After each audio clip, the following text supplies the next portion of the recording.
Hey everybody, what's going on? It's Mitch from We in Tennessee. Right now I am at the doctor's. Don't worry, everything's good. I'm here for my, consultation for a colonoscopy. If my wife had not gotten one over the summer, I'd be freaking out right now. But because, you're just looking at the paperwork and all the things you have to do and not do. Overwhelming. But it's totally preventative. I'm just, I think they recommend that you get one at 45 or something. But anyway, I'm diving in. I'm trying to be a good example of going through something very unpleasant to just be healthy, be safe, be around for as long as I can. So for those of you out there that would be freaking out like me, I'm going to encourage you.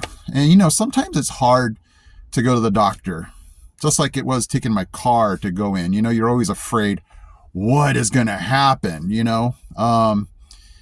but, your health, being around, it's huge, because it's just better to take care of things than to get to the point where you hear, hey, pal, there's just nothing we can do. And that would be the biggest fear in my head. So I'm willing to go through the uncomfortableness and days of clear liquids and stuff like that.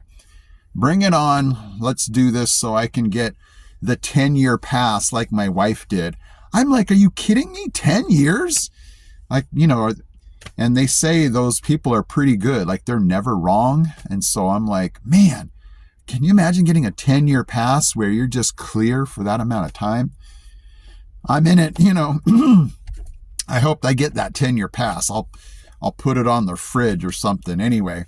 But I'm encouraging you guys, if you're timid, I'm the first one to say, I hate going to the hospital, seeing doctors, that cold waiting, it just drives me nuts. But again, it's all worth it for my kids, for my wife, for my family, for you guys to be around as long as I can, as long as God lets me on this earth. I'll do whatever I can. So, isn't that a great way to start off the video? Well, I'll go ahead and keep you guys posted as my colonoscopy date comes up. I don't like to talk about it. It's weird.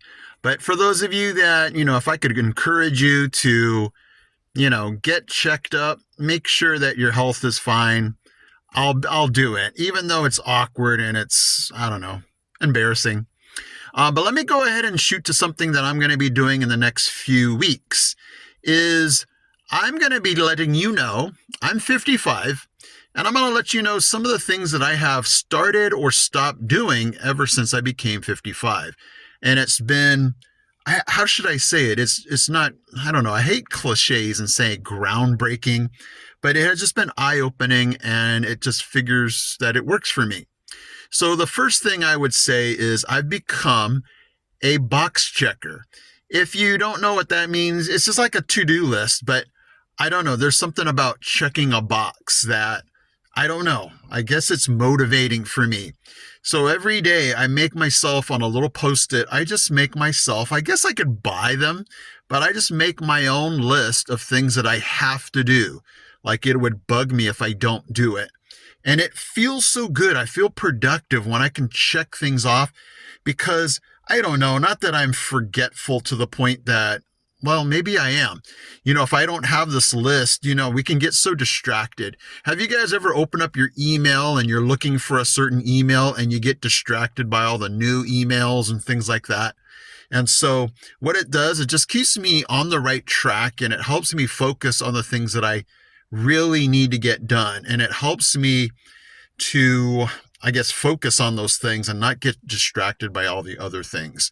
And I've noticed it really helps me. I am motivated by being a box checker. It's just little stuff like making sure I put things in my backpack that I need to take for work, that if I don't do, I'm going to really be messed up. Things that people I need to call for appointments and things like that. So it's been working like a charm. And I never used to do that, and I would forget things. And I don't know, I guess when you get higher up in age, you do start to forget things, but it's just been motivating to me, where I am motivated now to be a box checker, whereas before I would just be like, I'll just get it done, and it's, that's that. And then another thing that I've been doing is I've been trying to let little things that used to bother me, just letting it go. People would say things, and before I would take it so personally, like, wow, I would never say something like that.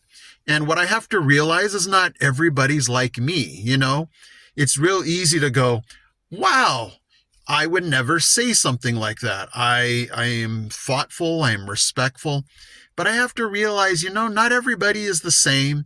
And I need to also step back and go, did I take it the wrong way? Did they really mean it like that? And, sometimes you have the energy to ask, and sometimes you're just like, just let it go. And so I guess in my, experience and age, you learn to just let things go because it's just not worth it anymore. I guess we had more energy back when we were in our 20s and 30s to be concerned and worry about things like, what did they mean by that? And how dare they say that about me? My self-image is offended. It doesn't matter anymore. I guess as we get older in age, we just realize we don't have time for that anymore, And so I'm just going to give you guys a couple every week, and hopefully you guys can relate. I don't know. I hope I'm not going crazy. And then let me just leave you with an observation that my wife and I made as we went out the other night. And I don't know if it's a whole Tennessee thing, but back in California, we never noticed this as we do here. Tennessee, especially East Tennessee, they are a go out and eat community. We go to restaurants and it just seems like it's always packed. We had to drop our daughter off at college because she had a class, and we went out to go eat. It was a Tuesday and places were packed. And I don't know if you guys noticed that or not, but it's just when we go out to eat for lunch, dinner, it is shocking when we can sit down and get sat down right away. Usually we have to wait, or it's just super packed. And I don't know, it's either people just love to have restaurants cook them food. People around here have a lot of money. I don't know what it is, but you guys throw it in the comments section if you agree that here in East Tennessee, or wherever in Tennessee you seem to be, people eat out a lot. I don't know what it is. I thought the economy was bad.